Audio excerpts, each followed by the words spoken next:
how's it going, Alyssa? This is looking great. You got your spline going on. There's some things that are catching my eye, so I'll just talk about those things. Um, but overall, I think you're making good progress on the spline here. There's just, when everybody's now getting into spline, I'm just going to be talking about pretty much like spacing and arcs and all the rest of that stuff, because this is kind of the part of the progress where I feel like a part of the process where all this comes into view. So some of the things I'm seeing is, and I'm sure that you see them too. I'm going to zoom in here, and I'm probably going to make a lot of terrible drawings, but we'll get through it. We'll get through it. There's a pretty big change in spacing from here to here, and I think that's giving you a noticeable knee pop that I would work on ironing out. So it's not always the easiest thing to get rid of knee pops, but here you're in a bent kind of position, and then here it goes totally straight, and it stays straight, and then here it bends a lot. So there needs to be some kind of like more gentle, softer transition between the spacing of the knee. I'm not entirely sure how to tell you like what the proper method to fix this is. But it's going to be some kind of relationship between your foot roll and when you pick up the foot here, like maybe this foot just needs to be translated back a little bit more. Maybe the answer is going to be somewhere in your hip rotation, either this way, that hip rotation, or even the left and right hip rotation. I'm not sure. But it's just that I'll leave it in your capable hands to figure out how to address it. But you also want to keep an eye on like the spacing of the knee, like all throughout this stuff. I'm just using this as an example, but here's like a pretty big jump on your spacing, and then it gets small again, and then it jumps up pretty big again. So this kind of stuff is like the really fine-tuning, refining kind of stuff, but you have to pay attention to the space. Like it's going to be an equation between the spacing of your foot. We'll see if the foot spaces forward the same way as the knee spaces forward. Yeah, like that's a pretty big jump for the foot, and then it gets small again. You know what I mean? So just watch your spacing. I'm not saying like, ooh, that's a big one. I'm not saying that it all should be even. In fact, that would be the wrong thing to do, but you definitely want to like favor it, towards the back, and then as you get to the middle, maybe it zips forward, and then, but also let me take a look at your reference, because maybe I'm giving you advice that runs counter to what your reference is doing. But I'll look at the spacing on your reference. How crazy is this? But yes, we can do this sort of thing. So here the foot's rolling. That's a big angle change. And then it slows again. But it's not like the reference is necessarily correct. But I bet that big angle change kind of comes when your weight gets fully planted on this foot.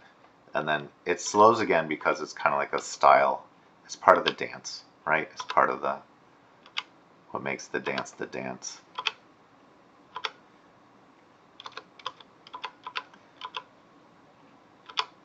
Yeah, so I stick by what I say. I think the spacing on your reference is wrong. I mean, that's a ridiculous statement because, of course, I never noticed there was a cat here. Of course, it's your reference and it's what you actually did. But I think, now moving into animation, you can design it to be a little bit stronger for the purposes of animation, right? Okay, so that felt a little bit like a tangent, but it's going to be a lot of stuff to pay attention to for next week. Like, I'm going to take a look at your character's this point. I know that's probably their butt, but I think because it's so pointy, it's like an easy landmark for me to take a look at. There's something, I feel like a little hitch, and maybe it's here, because like at this point it's moving forward, and then it seems to kind of like move back just a little bit. Oh, but that's just starting a return trip. Okay, so maybe you just need a little bit more ease-ins to this pose here. Why do I feel like I'm not seeing all of my ghost marks? Let me try to retrack this. Again, I'm being very nitpicky. This is all looking really solid.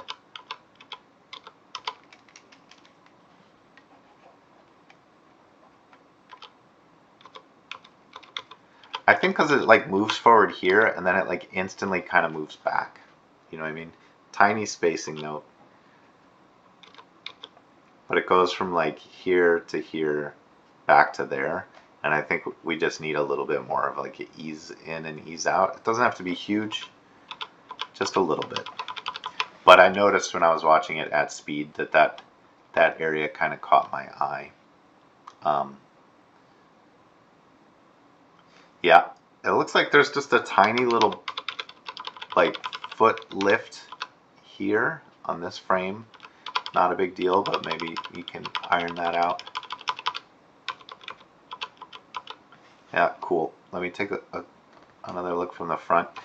I feel overall like the feel of what your character is doing is still coming through loud and clear, which is great. Like you have a lot of clarity. There's a lot of appeal to this little bop that she's doing. But yeah, you're just in that refinement stage. So a couple things again for the upper is I feel that maybe just a little more attention can be spent on some of the spacing on the arm swings. And I think you see when I start tracking it, hopefully you see what I mean. I think it's somewhere like in there. Yeah, I think the ease out is, well then it, okay.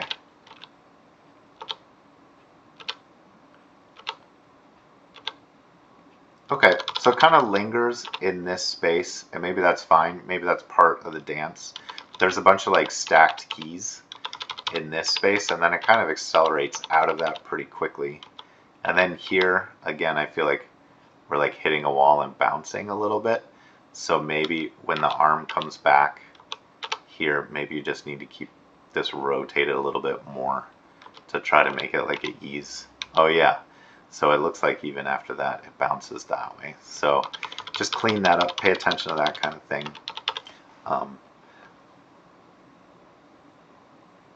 Yeah. And then a tiny suggestion, I don't know, take it or leave it. It's up to you. But I get the feeling the head's just a little locked on this axis. So maybe I want to see just a tiny little bit of left-right rotation placed on it. Maybe just a little bit. Especially maybe like when the head, so there's this great bit where the head like kicks down here. Maybe this is where you kind of want to just give it a little bit of like a little side-to-side kick. But again, maybe that's just an aesthetic thing. If you don't agree, that's fine. It's fine. So yeah, just pay attention, track your arcs on all these like little movements, watch your spacing. Because I think that it gives you some hitches and stuff in some of these movements, which I think can be a little bit refined. But all in all, this is looking really good. You're in a great spot. Keep spining away. Keep on just like pushing and refining it. I can't imagine. Well, start thinking about what you want your next project to be. It feels like we're maybe 1 or 2 weeks away from wrapping this one up at like pretty high quality. So I don't know if you want to do a jump or a heavy object, push pull, whatever. If you want to do like some kind of pantomime acting sort of thing. Just start thinking about it, because maybe in like a week or 2 we can start like start doing some planning or gathering reference or something like that. But this is all looking really solid and really great. So keep up the good work. All right.